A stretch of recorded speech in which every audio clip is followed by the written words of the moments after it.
ఓం నమ శివాయ.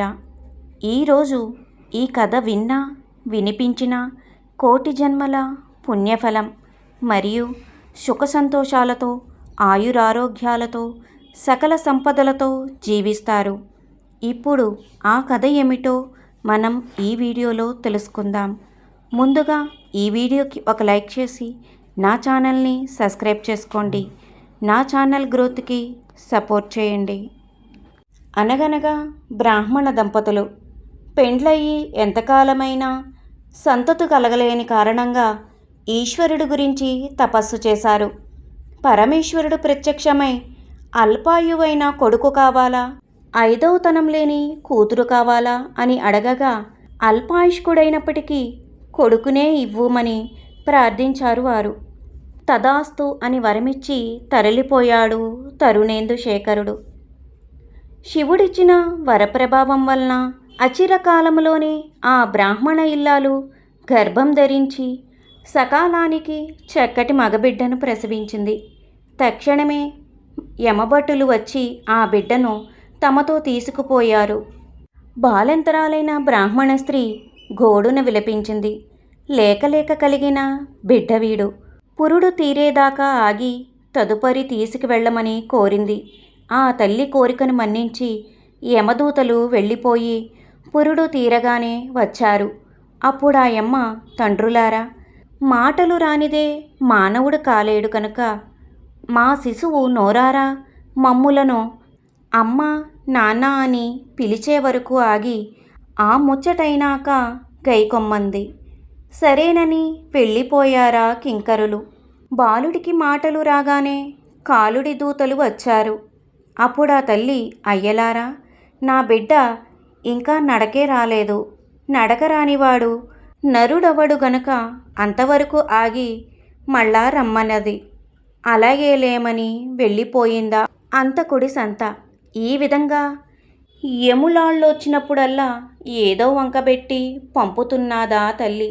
కానీ ఆ కటిక వాళ్ళ నెంతకాలమని ఆపగలదు. ఒకరోజు తల్లి బిడ్డకు తలంటుతూ త్వరలోనే రాబోయే యములాళ్లను తలంచుకొని దుఃఖించసాగింది. అందువల్ల ఆమె కంటి నుండి జారిన నీరు బిడ్డ వంటిపై పడింది.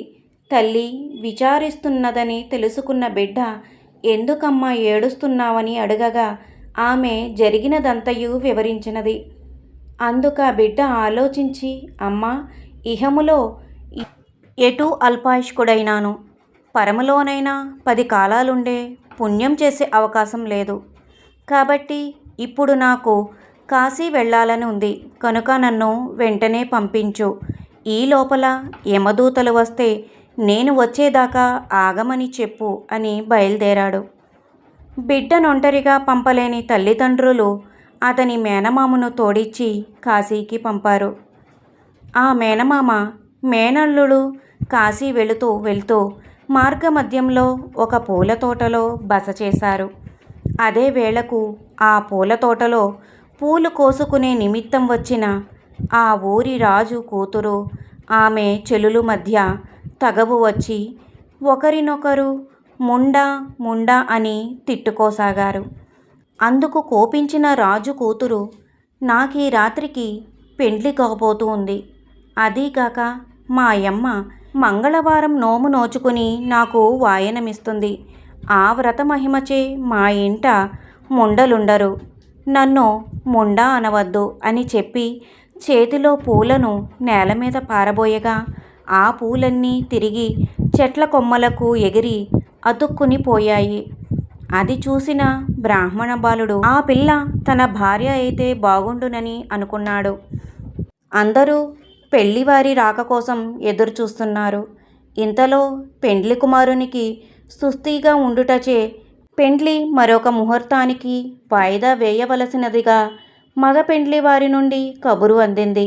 కానీ రాజుకది ఇష్టం లేదు. తాను నిశ్చయించిన ముహూర్తమునకు పెండ్లి చేయకపోవడం పరువు తక్కువగా భావించి కనీసం ఎరువు పెండ్లైనా చేయాలనుకుని ఎరువు పెళ్లి కొడుకు కోసం ప్రయత్నించాడు. కానీ ఆ ఊరిలో వారెవరూ కూడా ఎరువు పెండ్లి కొడుకుగా ఉండేందుకు అంగీకరించకపోవడం వలన పూల తోటలో బస చేసిన పొరుగూరి వారైన మేనమామ మేనళ్ళునకు నయాన భయాన చెప్పి ఒప్పించి ఆ మేనల్లుడికి తన కూతురినిచ్చి పెండ్లి జరిపించాడు. పిమ్మట వధూవరులు బంగారు పాత్రలో భోజనం చేయుచుండగా వరిని ఉంగరము ఆ పాత్రలో పడెను. వధువు దానిని తీసి తన వేలికి పెట్టుకొని శయ్యమందిరమునకు వెళ్ళెను. ఆ రాత్రి కలలో మంగళగౌరి కనిపించి, అమ్మాయి, ఈ రాత్రే నీ భర్తకు పాము గండము ఉంది. జాగ్రత్తగా ఉండి ఆ పామును నీ తల్లి నీకు వాయనమిచ్చిన కుండలోనికి పట్టి గట్టిగా మూతనుంచమని ఆజ్ఞాపించెను. ఆ పిల్ల ఉలికిపడి లేచి చూచుసరికి అప్పటికే ఒక పెద్ద పాము బుసలు కొడుతూ పెండ్లి కొడుకు మంచం దగ్గరకు వస్తుంది. వెంటనే రాజకుమార్తె అటక మీదనున్న నోముకుండను తీయబోయింది. అది అందని కారణంగా వరిని తొడపై నిలిచి ఆ కుండను దింపి పామునందు లోనికి పట్టి ఒక రవికెల గుడ్డతో దానిమీద గట్టి వాసన కట్టు కట్టి మరలా అటకపై భద్రపరిచి తాను నిశ్చితగా నిద్రపోయింది. తెలతెలవారే వేళ మేనమామ వచ్చి పెండ్లి కుమారుడిని నిద్రలేపి తనతో కాశీ తీసుకు వెళ్ళిపోయాడు. కొన్ని రోజులు అనంతరం అసలు పెళ్లివారు అట్టహాసంగా వచ్చారు. రాజు సంతోషంతో పెండ్లి ఏర్పాట్లు చేయబోగా రాకుమార్తె మాత్రం ఆ పెండ్లికి ఇష్టపడలేదు. మొదటి ముహూర్తమున తాళిగట్టినవాడే తన భర్త అని ప్రకటించింది. ఎవరెంత చెప్పినా మారుమనువు అంగీకరించలేదు. అసలా కాశీకి పోయినవాడే నీ భర్త అనేందుకు నిదర్శనం చూపించమని పెద్దలడుగగా అందుక చిన్నది, తండ్రి, నువ్వొక సంవత్సరమన్న దానం చెయ్యి, నేనా సంవత్సరమంతా తాంబూలం దానం చేస్తాను, అనంతరం నీకు నిదర్శనం చూపిస్తానంది. రాజు అంగీకరించాడు. తక్షణమే సత్రం నిర్మించి నిత్యం అన్నదానం చేయించసాగాడు. అభోక్తులందరికీ రాకుమార్తె తాంబూలదానమియ్యసాగింది. ఇంకొన్నాళ్లలో సంవత్సరం పూర్తవుతుందనగా కాశీకి వెళ్ళిన మేనమామ మేనల్లుడు స్వగ్రామానికి మరలి వెళ్తూ మధ్య మార్గంలో పూర్వపు పూల తోటలోనే బస చేసి అక్కడి సత్రంలో భోజనాలు చేశారు. అనంతరం రాకుమార్తె వద్ద తాంబూలదానం పరిగ్రహిస్తుండగా ఆమె ఆ బ్రాహ్మణ యువకుడిని గుర్తుపట్టి అతని చేతిని పట్టుకొని, ఇతడే నా పెనిమిటి అని ఎలుగెత్తి పలికింది. పెద్దలందుకు రుజువు కోరగా పెండ్లినాడు పాత్రలో నుండి తీసి తన వద్ద భద్రపరిచిన ఉంగరాన్ని అతని వేలికి తొడగగా అది సరిపోయింది.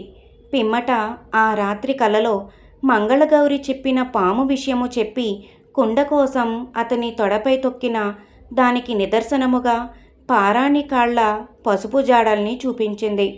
అటు తర్వాత దాచి ఉంచిన కుండను తీసి వాసన విప్పి చూపించగా అందులో పాము బంగారు పామై ఉంది. అన్ని రుజువులు సరిపడడం వలన పెద్దల ఆమె వాదన అంగీకరించగా రాజు పునః వారికి యథావిధిగా వివాహం చేశాడు. అత్తవారింటికి పంపేటప్పుడు తల్లి ఆమె చేత మంగళవారం నోము నోమించి ఆ కాటుకనొక భరిణిలో భద్రపరిచి ఇచ్చింది. అక్కడ బ్రాహ్మణ దంపతులు బిడ్డ గురించిన వేదనతో ఎడతెగని కన్నీరు కార్చి ఆ కారణంగా అందులై సేవలు చేసేవారు గాని, చేరదీసేవారు గాని, క్షేమమడిగేవారు గాని లేక నిత్య దుఃఖితులై ఉన్నారు.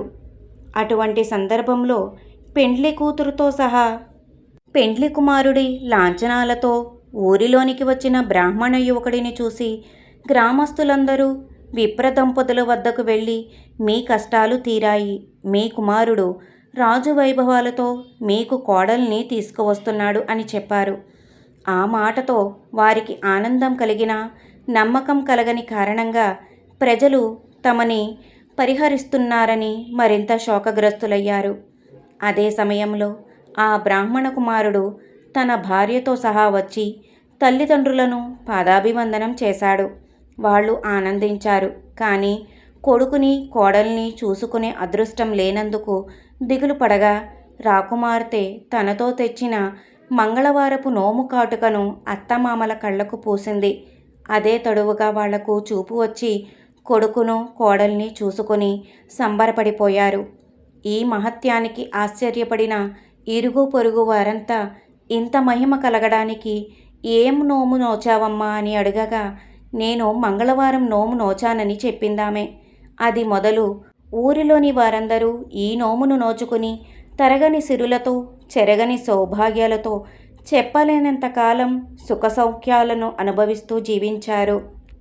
ఈ పూజ చేసుకోవడం వల్లే కాదు, ఈ కథను విన్నవారికి కూడా తరగని సిరులు చెరగని సౌభాగ్యాలు చెప్పలేనంతకాలం సుఖసౌఖ్యాలు అనుభవిస్తూ జీవిస్తారు. ఈ కథ మీకు నచ్చినట్లయితే లైక్ చేయండి, షేర్ చేయండి, సబ్స్క్రైబ్ చేయండి.